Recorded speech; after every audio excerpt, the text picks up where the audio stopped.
ஸ்தோத்திரம். தேவனுடைய மகா பரிசுத்த நாமத்திற்கு மகிமை உண்டாதாக. இந்த அருமையான பரிசுத்த நல்ல நாள் காலை வேளையிலும் கர்த்தருடைய சன்னிதானத்திலே கடந்து வந்து இறைவனை தொழுது கொள்ள பணிந்து கொள்ள சேவிக்க ஆராதிக்க தேவன் கொடுத்த நாள் சிலாய்க்கத்திற்காக அருமை ஆண்டவருக்கு நாம் அதிகமாக ஸ்தோத்திரம் செலுத்துவோமாக. நாம் நிர்மூலமாகாதிருக்கிறது கர்த்தருடைய கிருபையே, அவருடைய இரக்கங்களுக்கு முடிவில்லை என்று சொல்லி இருக்கிறபடி தேவனுடைய கரணமோடு கூட இருந்து எல்லா விதமான தீமைகளுக்கும் விலக்கி காத்து கொண்டு இந்த அருமையான பரிசுத்த நல்ல நாளிலும் ஆண்டோடைய பாதத்தில் கடந்து வந்து இறைவனை தொழுவதற்குடியான பெரிய பாக்கியத்தை தேவன் நமக்கு கிருபையாய் தந்ததற்காக தேவனுக்கு சோதரம் செலுத்துவோமாக. இந்த நல்ல நாளிலும் ஆண்டருடைய பாதத்துல கடந்து வந்திருக்கிற நாம் கர்த்தருடைய வார்த்தைகளை தியானித்து தேவனுடைய ஆசீர்வாதங்களை கிருபைகளை பெற்றுக் கொள்வோமாக. கர்த்தருடைய ஆவியானவர் நமக்கு அன்பு வேத கோசையை பாதித்து தேவனுடைய ஆசீர்வாதங்களை பெற்றுக்கொள்வோம். அப்போஸ்தலனாகிய பரிசுத்த பவுல் பிலிப்பியருக்கு எழுதின புத்தகம் 3ஆம் அதிகாரம் 21வது வசனத்தை வாசிக்கும் பொழுது இவ்விதமாக நாம் காண்கிறோம். 3ஆம் அதிகாரம் 21வது வசனம். பிலிப்பியர்: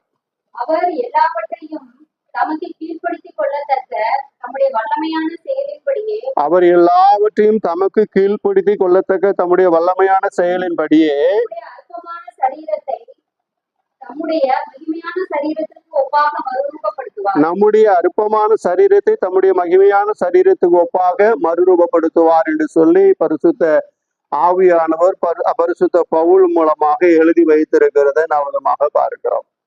நம்முடைய அற்பமான சரீரம் தம்முடைய மகிமையான சரீரத்துக்கு ஒப்பாக மறுரூபப்படுத்துவார் என்று சொல்லி பார்க்கிறோம். நம்முடைய சரீரம் எப்படிப்பட்டது? அற்பமானது. மனிதர்களாகி நாம் அற்பமாகத்தான் இருக்கிறோம். வேதத்துல பக்தன் ஒருவர் சொல்லுகிறார், மனுஷனை நீ எண்ணுகிறதற்கும் அவனை நினைப்பதற்கும் அவன் ஏமாத்திரம் என்று சொல்லுகிறதை பார்க்கிறோம்.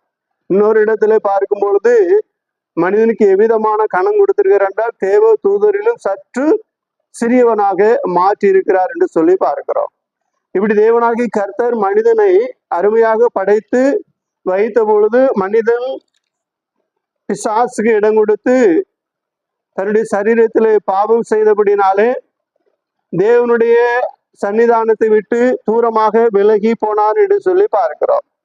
அப்படி தூரமாக விலகி போன பொழுது அவருடைய சரீரத்திலே பலவிதமான பாவங்கள் ஆண்டு கொண்டது. இந்த சரீரம் இப்பொழுது பரிசுத்தமான சரீரமாக உருவாக்கப்பட்ட சரீரமானது இப்பொழுது எப்படிப்பட்ட சரீரமாக மாற்றப்பட்டது? பாவமான சரீரமாக மாற்றப்பட்டது என்று சொல்லி பார்க்கிறோம். அது தேவனாலயா உருவாயிற்று? இல்லை. மனுஷன் தன்னுடைய இச்சைக்கு இடம் கொடுத்து அவனவன் தன் இச்சையினால் கொண்டு சோதிக்கப்படுகிறான் என்று சொல்லி இருக்கபடி மனிதனுக்கு உருவாகிற காரியங்கள் நிமித்தம் மனிதன் தன் சரீரத்திலே பாவத்தை உள்ளே பிரவேசிக்க முடியாத நிலை உருவானது என்று சொல்லி பார்க்கிறோம். இப்பொழுது பாவ சரீரம், இந்த பாவ சரீரத்தில் இருக்கிற நாம் இந்த சரீரத்தை மகிமையான சரீரத்துக்கு ஒப்பாக மறுரூபப்படுத்த வேண்டுமானால் அது எப்படி கூடும்? தேவனால் கூடும். மனுஷனால் இது கூடாதுதான். தேவனாகி கர்த்தர் சொல்லுகிறார், அவர் எல்லாவற்றையும் தமக்கு கீழ்ப்படுத்திக் கொள்ளத்தக்க தம்முடைய வல்லமையான செயலின்படியே நம்முடைய அற்பமான சரீரத்தை தம்முடைய மகிமையான சரீரத்துக்கு ஒப்பாக மறுரூபப்படுத்துவார் என்று சொல்லி பாருங்க. எல்லாவற்றையும் கீழ்ப்படுத்திக் கொள்ளத்தக்க நம்முடைய அற்பமான இந்த சரீரத்தை அவருடைய மகிமையான சரீரத்துக்கு ஒப்பாக மறுரூபப்படுத்துவார். கர்த்தராகிய இயேசு மறுரூப மலையில மார்க்கு 9ஆம் அதிகாரம், லூக்கா 9ஆம் அதிகாரம், மத்தேயு 17ஆம் அதிகாரத்திலே வாசிக்கிறோம்.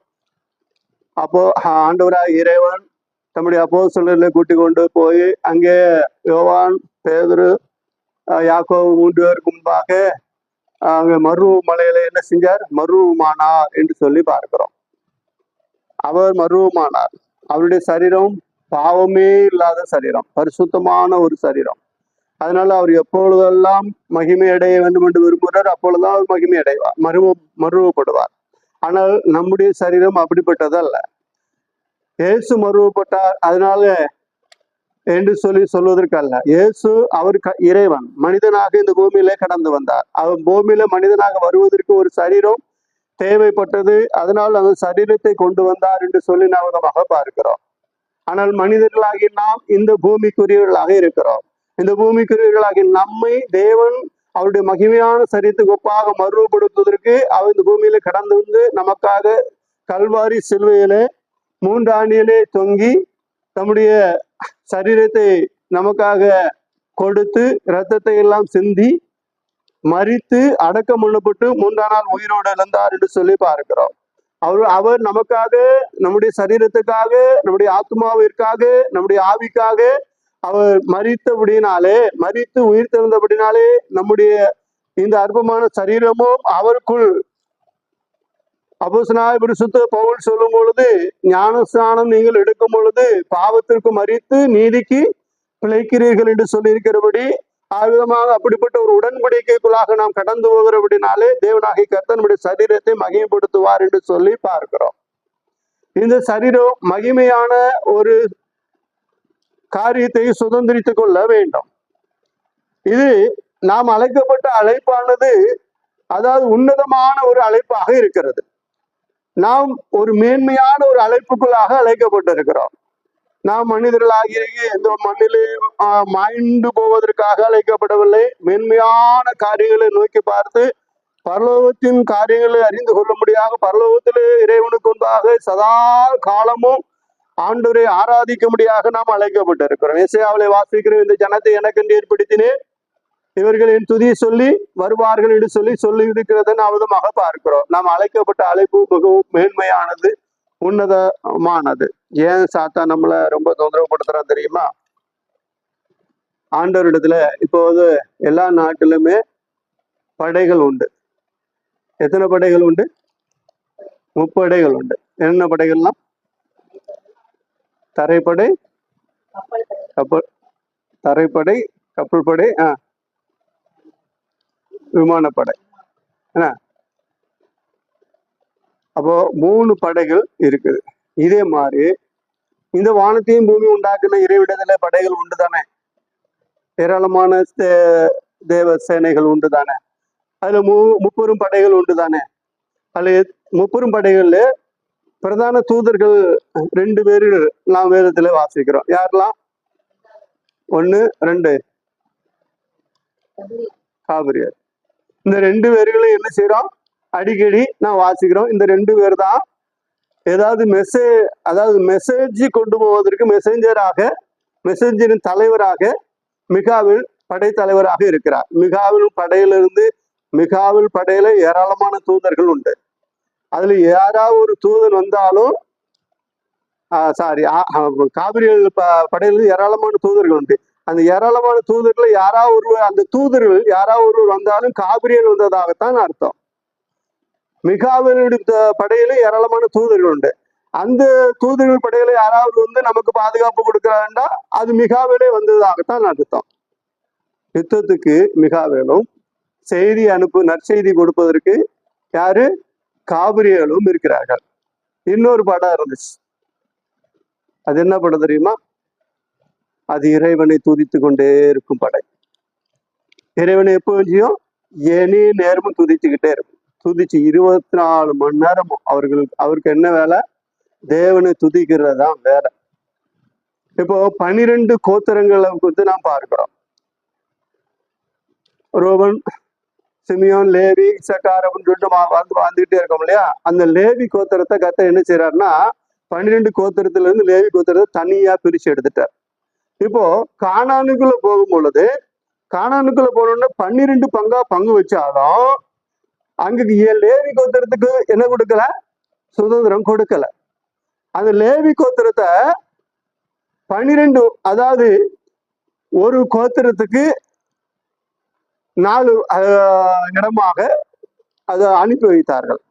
இந்த லேவி கோத்திரத்தார் என்ன செஞ்சாங்கன்னா, இஸ்ரவேலர்கள் எல்லா கோத்திரத்திலையும் லேவி கோத்திரத்தா இருப்பார்கள். 4 பட்டணங்கள் கொடுத்திருப்பாங்க. ஒரு கோத்திரத்துக்கு 4 பட்டணம் கொடுத்திருப்பாங்க.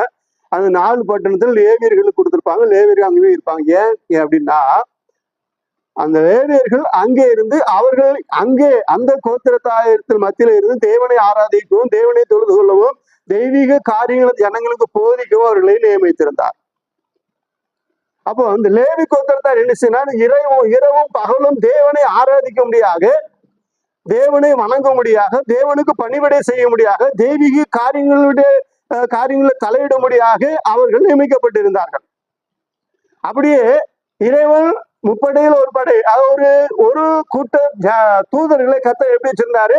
தம்மை துதிக்கும்படியாக, தமக்கு ஆராதனை செய்ய முடியாக வைத்திருந்தார். அதற்காக மிகாவில் சேனையும் காபிரியல் சேனையும் தேவனை துதிக்கலையாண்டிலும் கண்டிப்பா தேவனை துதிக்கிறாங்க. எப்படின்னா லூக்காவில் விசேஷத்துல வாசிக்கிறோம், மேய்ப்பர்களுக்கு போய்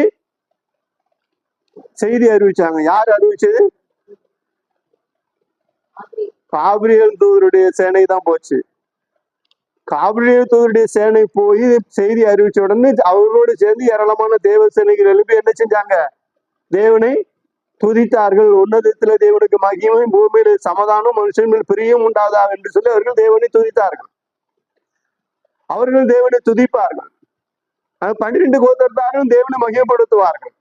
ஆனால் இரவும் பகலும் தேவனுக்கு ஆராதனை செய்வதற்காக தேவன் தம்முடைய கூட்டத்தை தூதர் கூட்டத்தை ஒன்றே ஏற்படுத்தி வைத்திருந்தார். அவன் பேர் தெரியுமா? அவனைதான் நம்ம இப்ப என்ன செய்யறோம்? எதிரியா பார்த்துட்டு இருக்கோம். கர்த்தர் தூதனாக நியமித்து வைத்திருந்தார் லூசிபர். அவனை என்ன பண்ணி வச்சிருந்தாரு? தூதனாக நியமித்து வைத்திருந்தார். எசேக்கியேல் 28ஆம் அதிகாரத்துல வாசிக்கிறோம், நீ காப்பாற்றுகிறதற்காக உண்டாக்கப்பட்ட கேருப் அல்லவா. எசையா 14 வாசிக்கிறோம், அதிகாலையின் விடிவெள்ளியாகிய சொல்லு, அதுதானே சொல்றாரு, அதிகாலை விடிவெள்ளி. அப்போ நட்சத்திரமாக பிரகாசிக்கும்படியாக அங்கே கர்த்தர் வைத்திருந்தார். இவர்களுக்கு என்ன வேலை தெரியுமா? இந்த பூமி அவர்கள் தேவன் உருவாக்கி பூமியில அவர்கள் இறைவன் அடிக்கடி பூமிக்கு வந்துட்டு போவார். பூமிக்கு வரும்போதெல்லாம் இந்த சேனையுடைய தலைவனுக்கு விசேஷ விதமான வரங்கள் கொடுக்கப்பட்டிருந்தது. அவர்களுக்கு எல்லா விதமான இசை கருவிகளும் அத்துப்படி, எல்லா விதமான இசை கருவிகளும் அத்துப்படி. அவனுக்கு எல்லா இசை கருவிகளும் தெரியும். விசேஷித்த ஞானம். அவனுடைய சரீரம் விசேஷித்த முத்திரை மோதங்களால் பல விதமான கற்களினால் உருவாக்கப்பட்டதை எசேக்கியேல் 28 வாசிக்கிறோம். முத்திரை மோதிரமாக கர்த்தர் வைத்திருந்தார். முத்திரை மோதிரம் நம்ம என்ன? ஏதாவது ஒரு காரியம் நம்ம எழுதி கொடுக்கணும்னா அந்த கம்பெனி ரப்பர் ஸ்டாம்ப், அரசாங்கத்தின் ரப்பர் ஸ்டாம்ப், இப்போ ரப்பர் ஸ்டாம்ப் சொல்றோம். அப்போ முத்திரை மோதிரம். ராஜாக்களுடைய காலங்களில் வலது கையில பெரிய மோதிரம் ஒன்று போட்டிருப்பாங்க. அது முத்திரை மோதிரம். அந்த ராஜாவுடைய பேரும் அதனுடைய அரசாட்சியுடைய சின்ன முதல்ல இருக்கும். அதாவது ராஜாக்கள் என்ன பண்ணுவாங்கன்னா, அந்த ஒரு நாட்டுல ஒரு சட்டங்கள் தீர்மானங்கள் கொண்டு வருவாங்கன்னா அதை கொண்டு வந்து எல்லாம் பாஸ் பண்ணாலும் அந்த ராஜா அந்த முத்திரை மோதிரத்தை என்ன செய்யணும்? பதிக்கணும். மோதிரத்தை கொண்டு அந்த அதுல முத்திரை பதிக்கணும். அந்த முத்திரை மோதிரம் பதிக்கணும். பதிச்சாதான் அது செல்லுபடியாகும், சட்டமா உருவாகும். இன்னைக்கு பாராளுமன்றத்துல, நாடாளுமன்றத்துல, சட்டமன்றத்துல என்ன செய்யறாங்க? நிறைய தீர்மானங்கள்லாம் இது பண்றாங்க. எடுத்து அது ஜனாதிபதி கிட்டயோ கவர்னர்கிட்டயோ போய் என்ன செய்யுது? கையெழுத்து அங்கீகாரம் வாங்கப்படுது இல்லையா? அதே மாதிரி அது ஒரு முத்திரை மோதிரம், ஒரு முக்கியமான ஒரு பதவி. அப்போ தேவனாகிய கர்த்தர் இப்படிப்பட்ட ஒரு முத்திரை மோதிரமாக வைத்திருந்தார். அவனுக்கு விசேஷித்த ஞானம் இருந்தது. அவனுக்கு கொடுக்கப்பட்ட எதையுமே கர்த்தர் எடுக்கல. அவனுடைய ஆண்டவர் வரும் பொழுது அவனுடைய 2 ரெக்கைகளை இப்படி அசைத்தா போதும், முறைப்படி அழகான இசைகள் வரும். முறைப்படி இசைகள் வரும். அது இறைவனை மகிமைப்படுத்துகிறதாக இருக்கும். தேவனை மகிமைப்படுத்துவதற்கு இசைக்கிற தன்மைகள் உருவாகும். அது மாத்திரமல்ல, தேவனை துதிப்பார்கள், தேவனை மகிமைப்படுத்துவார்கள். இப்படிப்பட்ட காரியங்கள் அவர்களுக்கு கொடுக்கப்பட்டிருந்தது. ஆனா அப்படிப்பட்ட தூதனுக்கு கீழாக ஒரு 33 கோடி தூதர்கள் இருந்தாங்க. எத்தனை தூதர்கள்? 33 கோடி தூதர்கள் இருந்தாங்க. அவனுக்கு என்ன ஆச்சுன்னா, இந்த கடவுள் பரலோகத்திலிருந்து பூமிக்கு வர்றாரு, அவர் மேல இருக்கிறன்னு அவர் இப்படியே கடவுளா மேல இருந்து வர்றாரு. நமக்கு எவ்வளவு மகிமை இருக்கு. நம்ம ஒருத்தர், அதாவது 100க்கு அதிபதி சொல்லுவாங்க இல்லையா, நான் ஒருவனை வாவென்றால் வருகிறான், ஒருவனை போவென்றால் போகிறான், அதிகாரத்துக்கு கீழ்பட்டவனாய் இருந்தும் எனக்கு கீழ்பட்டவர்களும் உண்டு என்று சொல்வது போல, இவன் ஆண்டவருக்கு கீழ்பட்டு இருந்தாலும் இவனுக்கு கீழே ஏராளமான சேனைகள் இருக்குது. இவன் வச்சதுதான் சட்டம், என்ன சொன்னாலும் செய்வாங்க. அப்போ அவனுக்குள்ள ஒரு சின்ன அவன் வெளியே சொல்லல, என்ன செய்யல, வெளியே சொல்லல. அதாவது அந்தந்த தகுதியில இருக்கிறவங்களுக்கு தந்த தண்டனைகள் உண்டு. இவன் வெளியே சொல்லல, உள்ள நினைச்சா ஏன் கடவுள் வரும்பொழுது அவருக்கு தான் நம்ம துதி செலுத்தணுமா? நமக்கு ஏராளமான சேனைகள் இருக்கதானே செய்யுது. ஏன் நமக்கு அந்த கடவுளுடைய சன்னிதானத்துக்கு பரலோகத்துக்கு வடபொருள் கூடாரம் இல்லையா, அதுக்கு மேல நாம ஒரு கூடாரத்தை போட்டு ஒரு பெரிய ஒரு ஸ்தலத்தை உண்டாக்கி நாமே அங்கே பெரிய ஆளா உட்காரக்கூடாது. அந்த ஆண்டவருக்கு நம்ம மகிமை கொடுத்தோம், அவர் வந்தோடனே நம்ம துதி செலுத்தணுமா அப்படின்னு ஒரு இருதயத்துல நினைச்சான். வாசிங்க 14ஆம் அதிகாரம் 14ஆம் வசனம். ஏசாயா 14.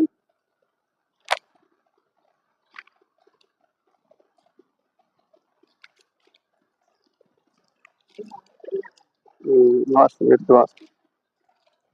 நான் மேகங்களுக்கு மேலாக உன்னதங்களில் ஏறுவேன், உன்னதமானவருக்கு ஒப்பாவேன்.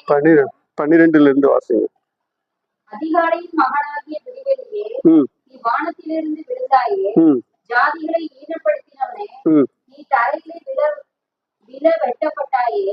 நான் வானத்துக்கு ஏறுவேன், தேவனுடைய நட்சத்திரங்களுக்கு மேலாக என் சிங்காசனத்தை உயர்த்துவேன், வடபுறங்களில் உள்ள ஆராதனை கூட்டத்தின் வருடத்திலே வீற்றிருப்பேன் என்றும், நான் மேகங்களுக்கு மேலாக உன்னதங்களில் ஏறுவேன், உன்னதமானவருக்கு ஒப்பாவேன் என்றும் நீ உன் இருதயத்தில் சொன்னாயே. எங்க சொன்னானா? இருதயத்துல நினைச்சான். இருதயத்துல நினைச்சான், நான் இப்படிலாம் ஆவேன் நினைச்சான். இருதயத்தை ஆராய்ந்து அறிகிற இறைவன் என்ன பண்ணாரு? உடனே அவனுடைய ஸ்தானத்தை விட்டு தள்ளி போட்டார். அவனுக்கு கொடுக்கப்பட்ட தேவ மகிமை எடுபட்டு போயிடுச்சு. ஸ்தானம், அவனுக்கு இருந்த ஸ்தானத்துல இருந்து என்ன செஞ்சார்? கர்த்தர் தள்ளி போட்டார். தள்ளி போட்ட உடனே இப்பொழுது அவன் என்ன செஞ்சிட்டான்? உடனே பூமி என்ன செஞ்சிட்டான்? அழிக்கப்பட்டுச்சு அப்படின்னு சொல்லி நான் வாசிக்கிறோம். இது பேதுரு புஸ்தகத்துல வாசிக்கிறோம். என்னச்சுன்னா, ஜலத்திலிருந்து பூமியை அழித்தார் என்று சொல்லி பார்க்கிறோம். அப்போ ஏற்கனவே ஒரு அழிவு உண்டாயிருக்கிறது. அந்த அழிவு உண்டாகி பூமி என்னாச்சுன்னா ஜலத்தினால் அழிக்க விட்டு பூமி இப்போ முழுசும் தண்ணீரால் நிரப்பப்பட்டுச்சு. நிரப்பப்பட்ட பிற்பாடு மறுபடியும் பல ஆண்டுகளுக்கு பிற்பாடு, பல ஆண்டுகள பல ஆயிரம் கோடி ஆண்டுகளுக்கு பிற்பாடு தேவன் பிளான் பண்ணி என்ன செய்யறாரு? பிசாசு அவனை பூமியில இந்த தூதனை உருவாக்கி வச்சிருந்தேன், அவன் பிசாசா மாறி போயிட்டான். அதனால அவன் நடமாடின பூமியின் மண்ணை எடுத்து அந்த மண்ணை மனிதனாக்கி, அந்த மனிதனை மகிமையாக்கி அவனை இவனுடைய ஸ்தானத்துல கொண்டு வந்து நிறுத்துவேன்னு சொல்லி ஆண்டவர் சபதம் எடுத்தார். அந்த சபதம் தான் ஆதாமை தேவன் உருவாக்கினார். இப்போ நம்ம எந்த ஸ்தானத்துக்கு வர்றோம்? இப்போ நம்ம பிசாசு என்றும் பழைய சர்ப்பம் என்றும் வலுசர்ப்பம் என்றும் சொல்லப்படுற அந்த பாம்பாகிய அந்த அவன் இருந்த ஸ்தானத்துக்கு கர்த்தர் நம்ம என்ன செய்யறாரு?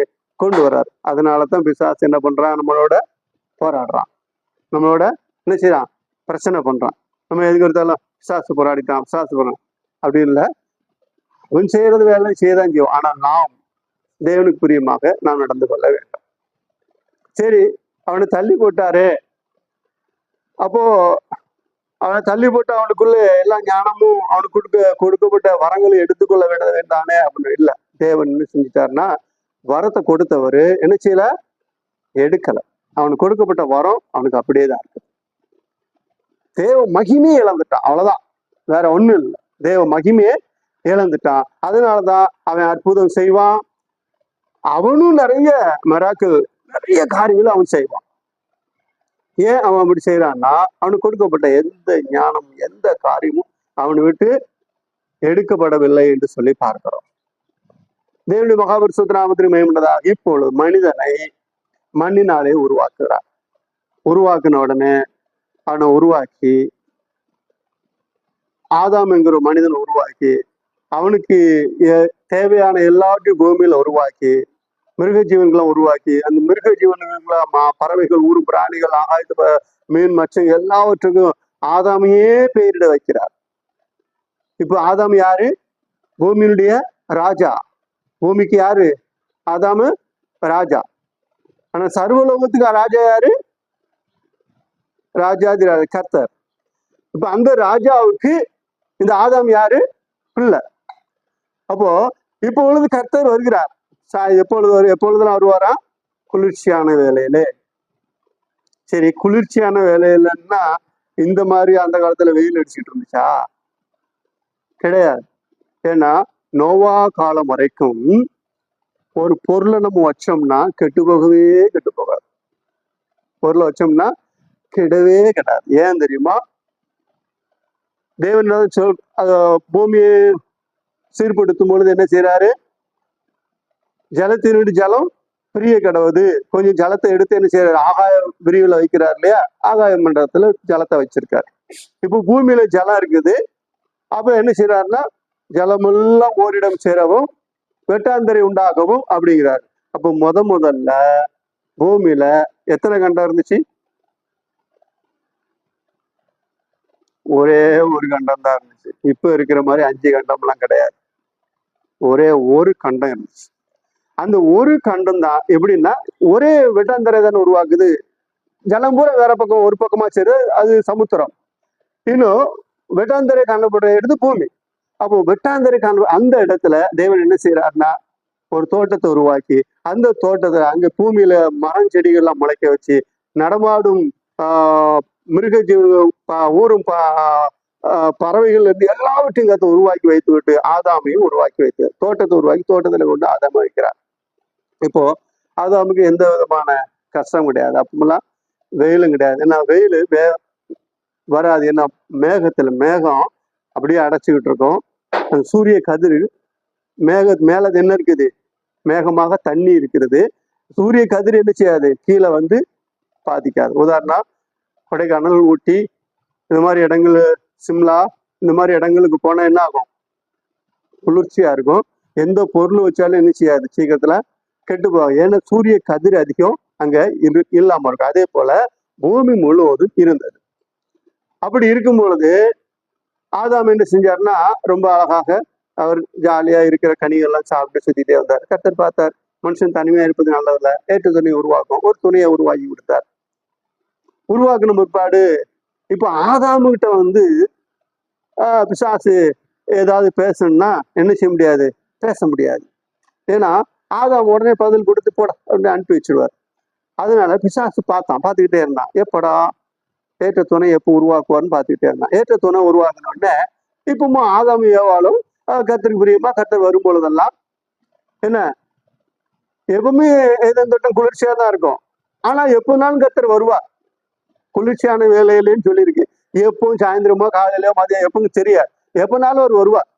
வரும்பொழுது இவர்கள் ஓடி போய் ஆண்டவர் என்ன செய்வார்கள்? ஆண்டவரோடு பேசுவார். ஆண்டவர் ரொம்ப நேரம் வந்து பேசுவார், கட்டி பிடித்து ரொம்ப பாசமா இருந்துட்டு போவார். ஒரு நாள் ஆண்டவர் வந்தார். ஆதாமுடைய சத்தத்தை காணோம், யோவாளுடைய சத்தத்தை காணோம். ஆண்டவர் என்னடாச்சு? ஆதாமின்னு கூப்பிட்டார். ஆதாமுடைய சத்தத்தை காணோம். ஆதாம் என்னாச்சு? ஆண்டவரே, நாங்க நிர்வாணியா இருக்கிறதுனால உங்கள்கிட்ட வர்றது கொஞ்சம் பயமா இருக்கியா? அதனால மரங்களுக்குள்ள ஒழிச்சுக்கிட்டோம். ஆண்டவருக்கு தெரியும் இவன் என்ன பண்ணுனான்னு தெரியும். நிர்வாணியா உனக்கு அது யாரு உனக்கு சொன்னது? நான் விளக்கின கனியை நீ புசித்தாயோ அப்படின்னு சொல்லி கேட்டு விட்டு அதற்கு ஒரு பாடு என்ன செய்யறாருன்னா அந்த தோட்டத்தை விட்டு கர்த்தர் அனுப்புகிறார். இப்ப தோட்டத்தை விட்டு வெளியே வந்தாலும் நிலத்துல நெத்தியின் வேறு நிலத்துல விடும்படி நீ உழைத்து சாப்பிடுவாய் என்று சொன்னாலும் நோவா காலம் வரைக்கும் அவர்களுக்கு எந்த விதமான கஷ்டமும் கிடையாது. உழைச்சாங்க, கஷ்டப்பட்டு உழைச்சாலும் இது பண்ணாலும் வேர்வை வராது. என்னதான் குளிர் பிரதேசத்துல இருந்து எவ்வளவு வேலை செஞ்சாலும் வேர்வை வராது. நல்லதா இருந்தாங்க. ஆனால் எப்பொழுது நோவா காலத்துல மழை வந்ததோ, அதாவது வானத்திலிருந்த தண்ணி பூமிக்கு இறங்கினதோ, பூமியை தண்ணினால் அழித்தாரோ, அதுக்கு பிற்பாடுதான் என்னாச்சு?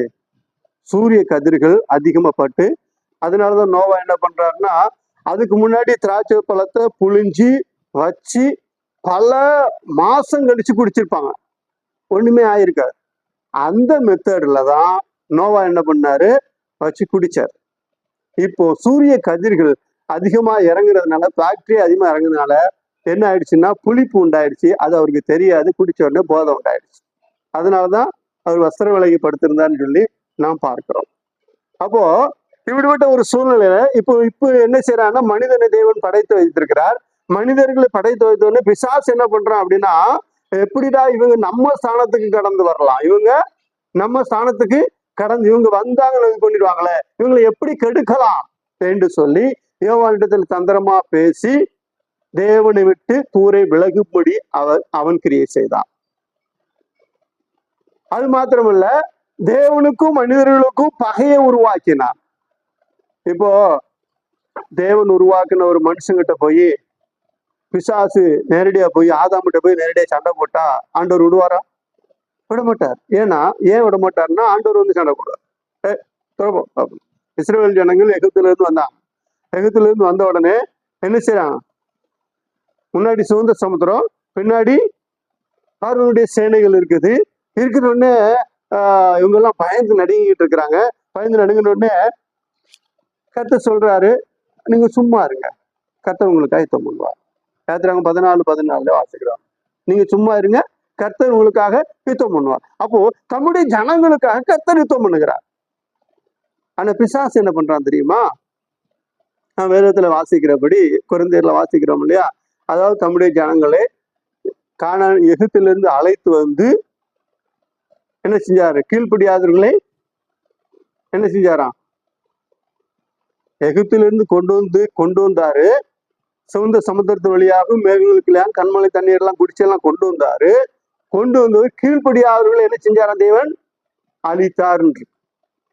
அப்போ பிசாசு என்ன பண்றான்னா, இவர்கள் தேவனுக்கு விரோதமான காரியங்களை செய்துவிட்டால் தேவனே அவர்களை அழித்து போடுவார். இப்போ தேவனுடைய கட்டளையை மீறினபடினால்தான் ஏதேன் தோட்டத்தை விட்டு வெளியே போக வேண்டிய நிலை உருவாச்சு. அப்போ எதிலெல்லாம் தேவனுடைய கட்டளைகளை மீற வேண்டும் என்பதை சாத்தான் தந்திரமாக மனிதனுக்கு போதிக்கிறான். பொய் சொல்லாதிருப்பாயாக, பொய் சொல்ல முடியாத சூழ்நிலையை உருவாக்குவான். கர்த்தர் என்ன சொல்றாரு? பொய் சொல்லாதிருப்பான்னு சொல்றாரு. அவன் பிசாசு என்ன பண்ணுவான்? எந்தெந்த விதத்தெல்லாம் பொய் சொல்லணும் அப்படிங்கிற காரியங்களை உள்ள போதிச்சுக்கிட்டே இருப்பான்.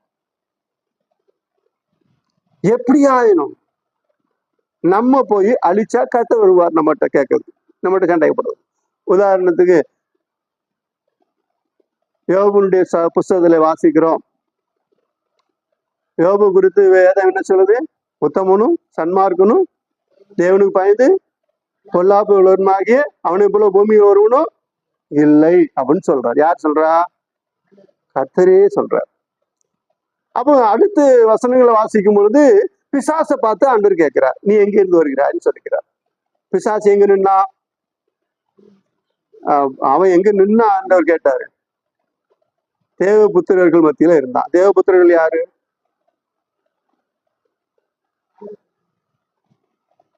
ஆண்டவரை ஆராதிக்கிற தேவ ஜனங்கள். அன்றைக்கு மெல்கிசேதேக்கு கூட்டம் இருந்துச்சு இல்லையா? மெல்கிசேதேக்குன்னு ஒரு சாலமன் ராஜா, மெல்கிசேதேக்கு ஒரு கூட்டம் இருந்துச்சு இல்லையா? ராஜா இருந்தார் இல்லையா? எபூசிய ராஜா மெல்கிசேதேக். அந்த கூட்டங்கள் தேவனை ஆராதித்து கொண்டு, இஸ்ரவேலுக்கு முன்பாக அவர்கள் தான் தேவனை ஆராதித்து கொண்டிருந்தார்கள். அவர்கள் மத்தியில தான் அங்குள்ள ஒரு அதாவது கிட்டத்தட்ட மோசே வர்றதுக்கு 100 வருஷத்துக்கு முன்னாடி உள்ள ஆளுதான் யோபு. வேதத்துல முத எழுதின புஸ்தகம் எது அப்படின்னா யோபு தான். அது வேற ஏதோ ஒரு மொழியில எழுதி அந்த புஸ்தகத்தை எபிரேய பாஷையில மோசே எழுதுறார். அப்போ அந்த இடத்துல கர்த்தர் சொல்ல, தேவபுத்திரர்கள் தேவனை ஆராதிக்கிறவர்கள் மத்தியில பிசாசு வந்து நின்றான். அங்க வந்து நின்று கர்த்தர் கேட்டார், எங்க இருந்து வருகிறா? பூமி எங்கும் உலாவி கொண்டு இருக்கிறேன். அது சொல்ல, என் தாசனாகி யோபு மேல் கவனம் வைத்தாயோ, அவனை போல பூமியில் ஒருவனும் இல்லை அப்படின்னு சொல்லி சாட்சி. அவன் உடனே அவன் சும்மாவா ஆராதிக்கிறான். எப்படி? தூண்டி விடுறது. சும்மாவா ஆராதிக்கிறான். நீர் அவனை சுற்றி வேலை அடைக்கவில்லையா? அவனை சுற்றி அடைச்சிருக்கிறீர், வேலை அடைச்சிருக்கிறீர். அவனுக்கு உண்டான எல்லாவற்றிலும் ஆசீர்வாதத்தை கொடுத்திருக்கிறீர். அவனுக்கு தொட்டதெல்லாம் பொன்னாக விளங்குது. கொஞ்சம் உடைய கையை, உடைய பாதுகாப்பை கொஞ்சம் எடுத்து பாரும். அப்பொழுது அவன் தூசிப்பானவர்கள் இருந்து பாரும். இத கொஞ்சம் தூண்டி விட்டுன்னு ஆண்டவர் கொஞ்சம் ஒரு தன்மான ஒரு காரியம் இல்லையா? என் தாசனா யோபு அப்படிப்பட்டவன் இல்லப்பா, சவால் விடுற ஆண்டவர் சொல்றாரு. அப்படியா? அப்படிலாம் கிடையாதுப்பா. இல்ல கொஞ்சம் பாதுகாப்பை எடுத்து பாரோம். ஓகே, எடுத்துடுறேன். இவ்வளவுதானே, பாதுகாப்பு எடுக்கிறேன்ப்பா. அவனை ஒண்ணும் செய்யாத, யோப ஒண்ணும் செய்யாத. உடனே சாத்தான், இவ்வளவு அனுமதி கிடைச்ச பார்த்தாதா? சாத்தான் போனான், வேலைக்காரர்களை கொன்னான், ஆடு மாடுகளை கொள்ளை கொண்டு போக செஞ்சான், மிருகங்கள் மேல அக்னியை போட்டான், விளைஞ்சிருக்கு நெல்லை பூரா அக்னியால் அழிச்சான். இன்னும் விளைஞ்சிருக்கிற கொள்ளைக்காரர்களை கொண்டு போனான், பட்டயத்துல வெட்டி போட்டான். 10 பிள்ளைகளை காற்று கொண்டு மோதி வீட்டை இடிச்சு 10 பிள்ளைகளையும் கொன்னான். பெரிய குடிசார் ராஜா. யோபு யாரு தெரியுமா? ஒரு ராஜா மாதிரி வாழ்ந்துருக்கு, ஒரு ராஜாவா. அந்த மனுஷனை லாஸ்ட்ல என்ன பண்ணிட்டான்னா பிசாசு, ஒண்ணும் இல்லாம ஓட்டாண்டே நடுத்தூருக்கு வளர்ந்துட்டான். எல்லாம் அழிஞ்சு போச்சு. அவருடைய சொத்து சுகம் இருக்குது, ஆனாலும் மறுபடியும் எல்லாத்தையும் உருவாகும். பிள்ளைகள் இல்லை, மனைவிதான் இருக்கிறா. மறுபடியும் இன்னொரு நாட்கள்ல பிசாசு போறான். என்ன பார்த்தாயா, என் யோபு எவ்வளவு உத்தமமா இருக்குதான், எவ்வளவு உண்மையா இருக்கான் பார்த்தியா அப்படின்னு சொல்லி மனைவி சொல்றா, இன்னுமாயா உயிரோட இருக்கிறார், இப்படிலாம் அழிஞ்சு போச்சு, எல்லாம் போச்சே, நீரும் செத்து போகுது. சரி, பைத்தியக்காரி பேசாத. கத்தர் கொடுத்தா கருத்து எடுத்தா கத்தரி நாம ஸ்தோத்திரம். கத்தரி மகிமை கொடுத்து அருமையா இருக்கிறார். அது ஒருபாடு அவனுடைய சரீரத்துல வியாதிகள் உருவாக்கும்படியாக பிசாசு ஆண்டவர்கிட்ட கேட்கிறான், அனுமதி கொடுத்தார். ஆனால் அவர் சொல்லுகிறார், அவர் என்னை கொண்டு போட்டாலும் அவர் மேல் நம்பிக்கையா இருப்பேன், ஆனால் என் வழிகளை அவருக்கு முன்பாக உபகாரம் பண்ணுவேன். அவர் என்னை கொன்னே போட்டாலும் சரி, நான் ஆண்டவருக்கு உண்மையா இருப்பேங்கிறார். யோபுடைய விசுவாசம் எவ்வளவு. யோபு இப்போ உள்ள ஆளு கிடையாது, மோசே காலத்துக்கு பின்னாடி உள்ள ஆளும் கிடையாது. ஏன்னா மோசே காலத்துக்கு பின்னாடி இருந்தா நியாயப்பிரமாணம் வாங்கியா கொடுத்துருப்பாரு. அதுக்கு முன்னாடி உள்ள ஆளு. இப்போ உள்ள ஆளுன்னா நம்ம கையில வேதாமத்தை வச்சிருக்க இயேசுநாதர் நிறைய காரியங்களை சொல்லியிருக்கிறார். ஆனா யோபு அப்பவுமே இறைவனை ஆராய்த்து கொண்டு அவர் என்னை கொண்டு போட்டாலும் அவர் மேல் நம்பிக்கையா இருப்பேன், என் வழிகளே ரூபகாரம் பண்ணு, நான் என்ன செய்ய மாட்டேன், அவர் பாவமே செய்ய மாட்டேன், அவர் மறுதளிக்க மாட்டேன்னு சொல்லி கர்த்தருக்கு உண்மையாக இருந்தார். அதனால அவர் எத்தனை வருஷம் அந்த போராட்டம் பிரச்சனை, நண்பர்கள் தூசித்தார்கள், பல விதமான ஒரு எப்படி அது எத்தனை மாசம் வருஷங்கள் தெரியாது. பிற்பாடு தேவன் யோபு நினை கூர்ந்து ஆசீர்வித்து அவருடைய பலவீனங்கள் எல்லாம் மாற்றி மறுபடியும் 10 பிள்ளைகளை கொடுத்து இருந்த ஆசைகளை ரெட்டிப்பாக பெருக செய்து அவரை ஆசீர்வித்தார். அதற்கு பிற்பாடு 140 வருஷம் உயிரோடு இருந்து குமாரனும் குமார்த்திகளும் பெற்றார் என்று சொல்லி பார்க்கிறோம். நீடித்த நாட்கள் 4 தலைமுறையாக பார்த்தார். அப்போ இறைவன் ஒரு காரியத்தை உருவாக்குறார் என்றால் மனிதனை எப்படியாவது அவனை பாவம் செய்த வைத்து அவனை நஷ்டப்படுத்தி இறைவனுக்கு ஒரு பெரிய அவமானத்தை உண்டாக்க வேண்டும் என்று சொல்லி பிசாசு நினைக்கிறான். அப்ப இறைவன் இப்பொழுது மனிதனை உருவாக்கி வைத்திருக்கிறார். மனிதனை உருவாக்கி அவனை மகிமைப்படுத்தி அவனுக்குள்ள பரிசுத்தாவி கொடுத்து அவனை மகிமைப்படுத்தி பரலோகத்துக்கு ஆயத்தப்படுத்த வேண்டும் என்பதற்காக பல விதமான காரியங்களை செய்யும் பொழுது இந்த மனிதர்கள் என்ன செய்கிறார்கள் என்றால், அதாவது பிசாசுடைய உரையாடலுக்குள் கடந்து போகிறார்கள். அது வரைக்கும் அந்த மரத்து பக்கமே போகாதையோ ஒரு நாள் அந்த பக்கம் போச்சு, தப்பி தவறி தெரியாம போயிடுச்சு. அப்ப அந்த பக்கமா இருந்த சாசு பாம்பு மூலமா இருந்து கூப்பிடுறான், எக்கோ யவா எப்படி இருக்கு, நல்லா இருக்கியாக்கா? இந்த அம்மா திரும்பிட்டு வயசு பல முறை பண்ணா ஓடா. ஒரு நாள் ஏக்கா என்ன எவ்வளவு பேசிக்கிட்டே இருக்கிறேன்ல, ஒரு வார்த்தை பேச மாட்டியா, ரொம்ப நிதமோ நயமோ பேசணும், என்னத்தை தாண்டா நீ சொல்ற, சொல்லி தொலை. ஆமா எல்லா மனதும் கறியும் பிசுக்கூடாது ஆண்டவர் சொன்னாரோ? இதைத்தான் கேட்டு இருந்தேப்பா. எல்லா மனதும் கறியும் ஆண்டவர் புத்தி சொன்னார், சாப்பிடதான் சொன்னார். அப்புறம் என்ன இந்த நீ இருக்கல அதான் சாப்பிடக்கூடாது சொன்னார். ஏன் இந்த உரையாடல் அங்க உருவாகும் போதுதான் பாவம் உள்ள நுழையுது. ஏன் இதை சாப்பிட்டா நீ செத்து போயிருவ. உடனே கக்க போட்டு சிரிக்கிறான். அவனை பேசுறதே தப்பு, பேசக்கூடாதுன்னு சொல்லியிருக்காண்டவர். கெக்கப்படுவார் சிரிக்க என்ன அப்படின்னு நம்ம கோபத்துல அது தெரியும். விஷயம் தெரியாது அவங்களுக்கு. ஆண்டவர் நிறைய காரியத்தை உங்களுக்கு மறைச்சு வச்சிருக்கிறார். விஷயம் தெரியாதா? என்ன விஷயம்? ஆண்டவர் சில காரியங்கள் மறைச்சு வச்சிருக்கிறார். மறைச்சு வச்சிருக்கிறாரா? ஆண்டவர் எங்கிட்ட எப்பவும் வர்றாரு, நாங்க எப்படி ஜாலியா ஆண்டவரோட பேசிட்டு ரொம்ப ஹாப்பியா இருக்கிறோம். நீ என்னடா எப்படி சொல்ற? இல்லம்மா, ஆண்டவர் மறைச்சு இருக்கிறார். இந்த மரத்துங்க நீ சாப்பிட்டா எல்லாம் சாக மாட்டாங்க. சாப்பிட்டு பாருங்க. அட சாப்பிட்டு தான் பாரு, எவ்வளவு அழகா இருக்குது. நீ சாப்பிட்டா நன்மை தீமை அறிந்து தேவனை போல மாறிடுவார்னு ஆண்டவர் போட்டு போறாமையா இருக்கும். ஆண்டவருக்கு என்ன? ஆமா, அவர் உருவாக்குன்னா அவர் பிள்ளை மேல அவருக்கு போறாம. அவருக்கு எல்லா விதமான காரியம் இருக்கு. அவர் நினைச்ச எதைனாலும் செய்யலாம். அவருக்கு தான் உண்டாக்குன மனுஷன் மேல போறாமையா. அதனால ஆண்டவர் என்ன செஞ்சாரு? இது உனக்கு மறைச்சு வச்சிருக்காரு, நீ இது தெரியாம இருந்துகிட்டு. அப்படியா? இதை சாப்பிட்டுதான் பாரு, நீ செத்தா போயிடுவ, சாப்பிட்டு பாரு. உடனே பேச்ச கேட்ட உடனே அந்த மரமும் அந்த மரத்தினுடைய பழமும் எப்படி இருக்கான்?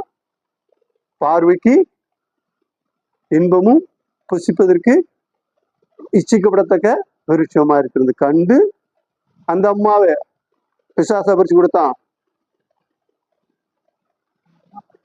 அந்த அம்மா பறிச்சு போச்சு. அந்த அம்மா என்ன செஞ்சு பறித்து சாப்பிட்டுட்டு எம்பூண்டு டேஸ்டா இருக்குது,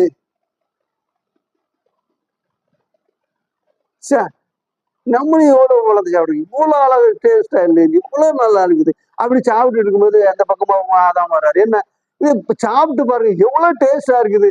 அவரும் வாங்கி பொண்டாட்டி இது கொடுத்தாரு. என்ன பழம், ஏது என்ன என்ன சாப்பிட்டாரு. எங்கிருந்து பறிச்சு வந்து எது பறிச்சுன்னு கேட்கல. அந்த மனுஷனுக்கு மனுஷனுடைய மூளையில 3 பகுதியில ஒரு பகுதி தான் இப்ப நமக்கு வேலை செய்யுது.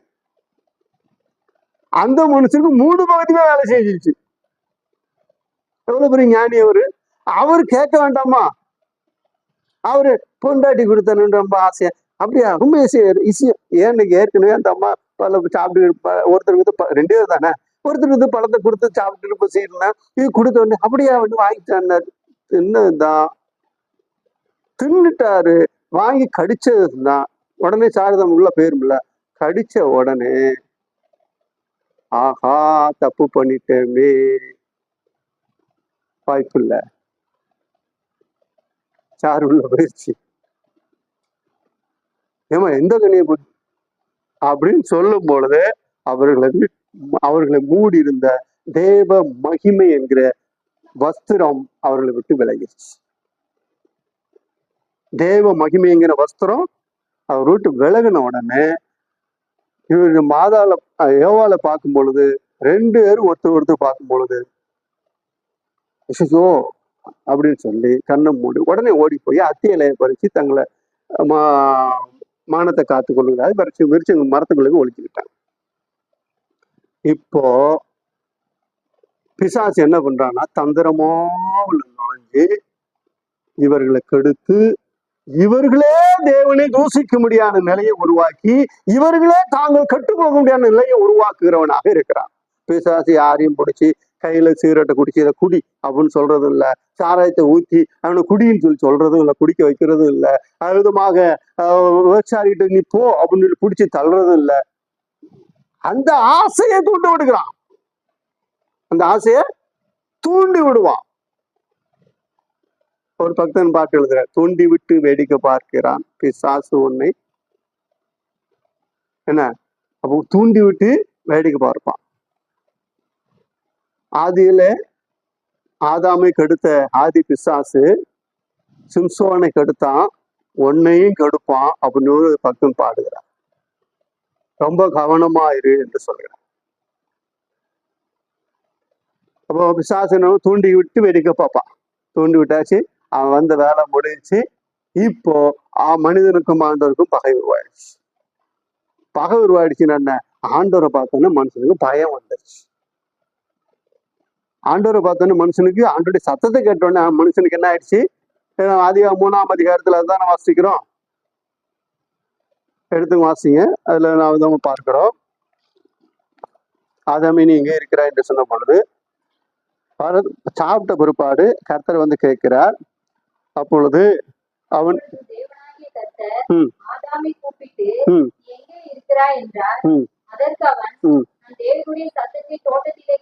தேவனுடைய சத்தத்தை தோட்டத்துல கேட்டு என்ன ஆயிடுச்சுன்னா, நிர்வாணி இருப்பதனால என்ன ஆச்சுன்னா என்ன ஆயிடுச்சு? பயம் வந்துருச்சு. அதுக்கு முன்னாடி பயம் இருந்துச்சா? யோவான் எழுதின புத்தகத்துல வாசிக்கிறோம் இல்லையா? 1 யோவான்ல அன்பு பயத்தை புறம்பே தள்ளும், பூரண அன்பு புறம்பே தள்ளும். அப்போ பூர்ணமான அன்பு, இறைவன் மேல அதிகமான அன்பு வச்சிருந்தாங்க, பயம் இல்லை. இப்போ அன்பு என்னாச்சு? விலகி போச்சு. பாவம் செய்தார்கள், பயம் உருவாக ஆரம்பிச்சிருச்சு. இவங்க பாவம் செய்யறதுக்கு முன்னாடி சிங்கம் இவங்ககிட்ட என்ன செஞ்சு? சிங்கம் இவங்களுக்கு பயந்துகிட்டு இருந்துச்சு. மிருகங்கள்லாம் மனுஷனை பார்த்து ஒரு மரியாதையா பயந்து மரியாதையா போச்சு. நாயெல்லாம் அதவன் பார்த்தோன்னே அப்படி பேசாம விளையாடி. ஆனா இப்போ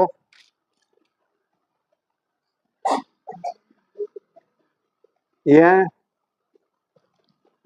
இவன் தேவனுடைய வார்த்தைக்கு கீழ்ப்படியாம போனதுனால இவனுடைய சரீரம் மகிமையான அந்த மகிமை இவன்ல இருந்து எடுக்கப்பட்டபடினால இப்பொழுது எல்லாம் இவனை பகைக்க ஆரம்பிக்கிறது.